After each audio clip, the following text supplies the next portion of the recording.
Hi guys, Josh here. Welcome to, the Compendium of Path of Exile. This will be a very long video series of going through the intricacies and the ins and outs of Path of Exile. So Path of Exile is a Diablo 2 sort of game, but with a lot more complexities to it as well, and that you definitely need to take into consideration as you go on with your Path of Exile journey. It is a lot to take in early on, especially when you hit P for your first time and see this giant passive tree and just like, oh god, what do I do? Now, first of all, in Path of Exile, you spawn in Act 1. So to go to your journal page, you can you can hit J to get the quest, but not at the moment you can't.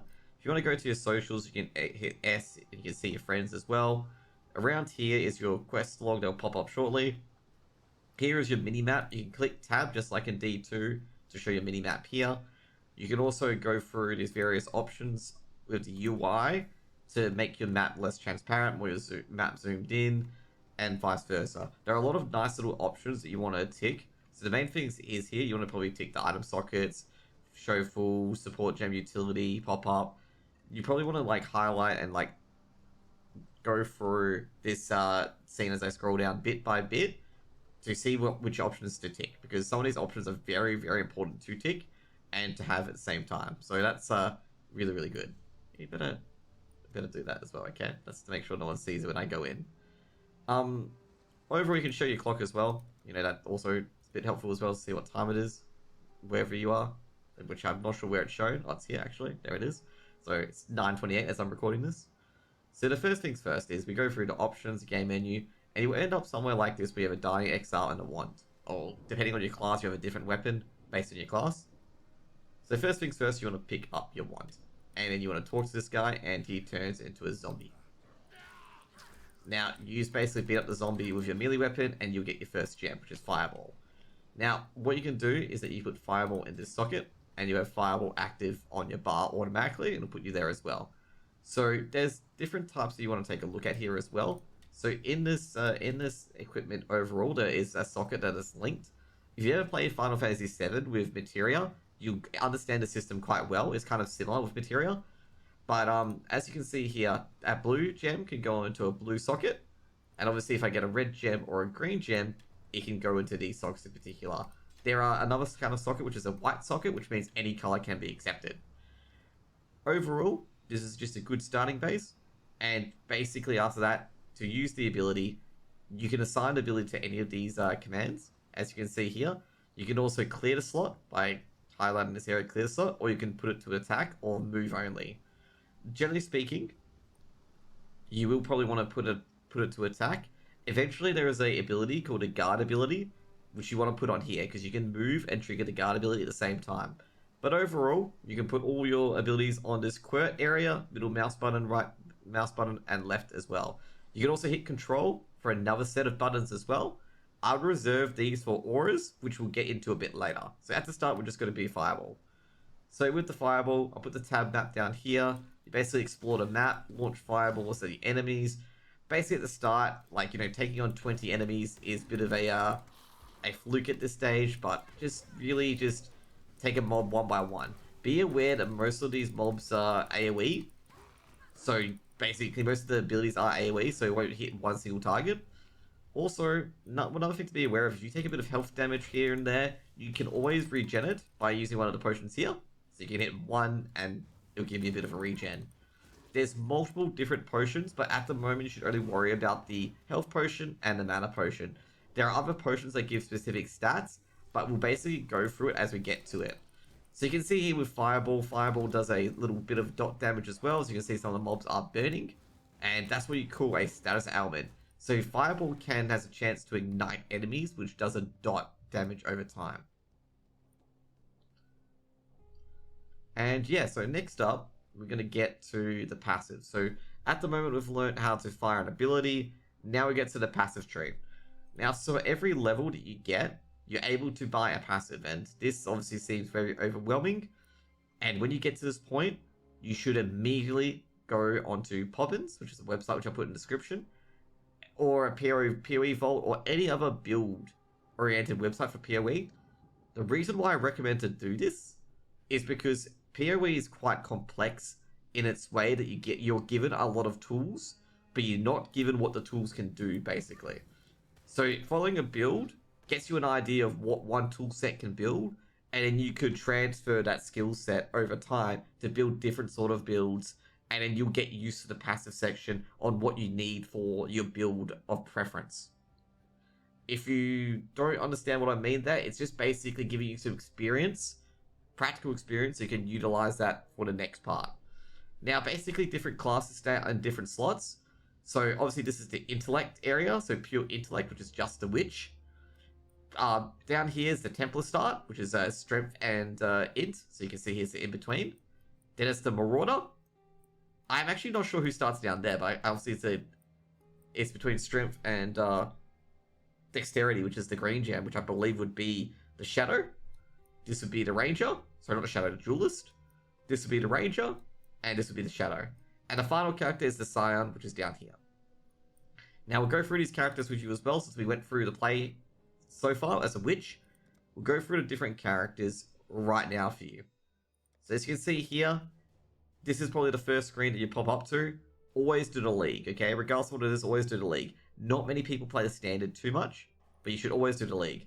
With the League, you should always do normal, okay? Do not do solo, self-fight, or ruthless. They are harder game modes that you probably want to do at a later date when you want to challenge. But since you don't want to challenge, if you want a casual experience, keep doing the normal League. So there are 7 characters here. So there's the Witch, which is what we were playing earlier. There's the Duelist right here, the Ranger, the Scion, the Shadow, the Marauder, and the Templar. So the Templar is a intellect strength user, so a red and blue gem. The Shadow is a red and green gem user.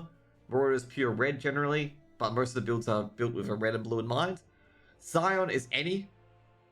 Ranger is mainly green gem. Duelist is green and red gem. And Witch is obviously pure blue. So whatever you want to go, you can pick any character. Most Marauder builds tend to be melee, same with Duelist as well. Overall, I'd say you probably pick a range build, so a Ranger and a Witch, even a Templar as well. I'd pick a range build in particular, because range builds are very easy to build, and they also avoid a lot of damage as well, so you can kill mobs off screen, basically, while most melee builds, you know, they have to be kind of in melee range and cap out all of the defenses before they're able to do so. But as I highlighted before, you pick one of these characters, you end up on that island, you get the weapon of choice, and basically, you can start building up your build in the passives. Now let's get back onto our main dude, which is going to be the Joshua Witch, which we were giving a guide on earlier. And let's just get to the end of the starter zone. So you can go to the Exile again to get Fireball, but we don't need to do that. So with the starting zone, you can basically go all out and just kill all the mobs if you want to, like to get the highest level you can. Or for some speed levelers, you can just go straight to the area. Now, obviously, you can get some lucky large chests as well, and this actually gives you a good time to introduce you guys to some support gems. So this is what we call an Arcane Surge support gem, and basically what it does is it says what it says in the option. So it says gain Arcane Surge after spending a total of 15 mana on the supported skill. So if you throw Fireball 3 times, you'll gain Arcane Surge. Arcane Surge grants a 10% attack speed, more mana regen, and a last 4 seconds. And also, supported skills do 10% more spell damage. While we're not going to explain stats yet, we'll just explain stats a bit later, because some of the stats, it's very, let's just put it this way. It's very complex. Like, the stats are also quite complex as well, and I'll probably have a separate video to go through that. But all we have to do at the moment is you can kill some crabs, kill some other minions as well. Your EXP bar is down here. And basically, it also gives you an EXP per hour as well. It also, basically, this game is kind of built for speed levelers. So we got our first passive point, and we basically go to P. So we can go increase spell damage and mana, or increase energy and shield mana. Most of the time, you'll go to the damage side.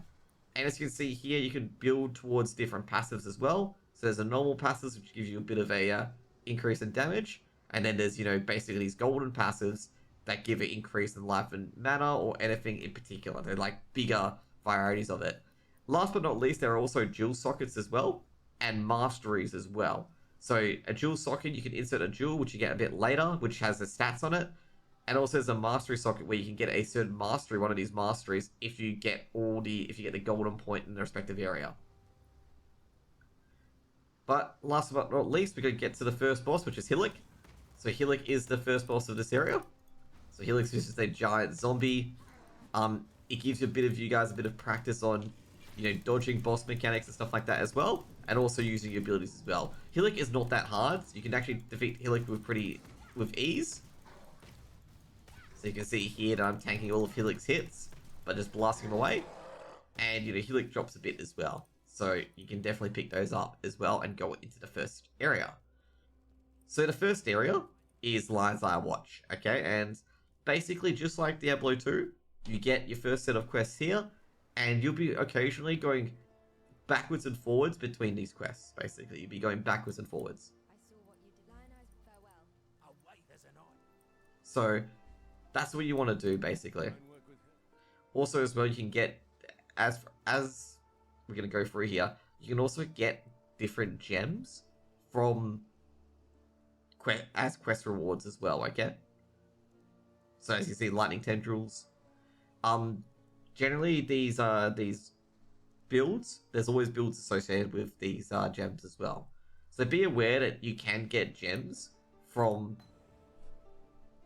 quests as well. So be aware of that as well. And sometimes your build guides will have specific areas and they'll be like, hey, get this with a certain class, blah, blah, blah. So to also explain something as well, every single class gets a different gem from that quest. So if you're doing a Marauder, you probably get all red gems. If you're doing a Ranger, you probably get all green gems and vice versa. There are going to be some build guides, specifically for a Righteous Fire Marauder, that you'll need to level up a Witch to level 5 to get all the gems required for leveling on a Marauder for your build. Just be aware of that as well. But last but not least, if you've got any issues, got any questions, feel free to put anything in the comments below. If you enjoyed the video, like, comment, subscribe. I'm going to try to put these series out once a week, explaining the mechanics of Path of Exile. And it's going to be really a playlist that you can just play in the background, whether you're just, looking at some YouTube videos, studying for something, or just really want to get to Path of Exile. Because I think Path of Exile is a really good game. It's just basically like Dishonored, but in an ARPG format, where just the world is your oyster, basically. And you guys will thoroughly enjoy this, and I recommend this game so much to everyone.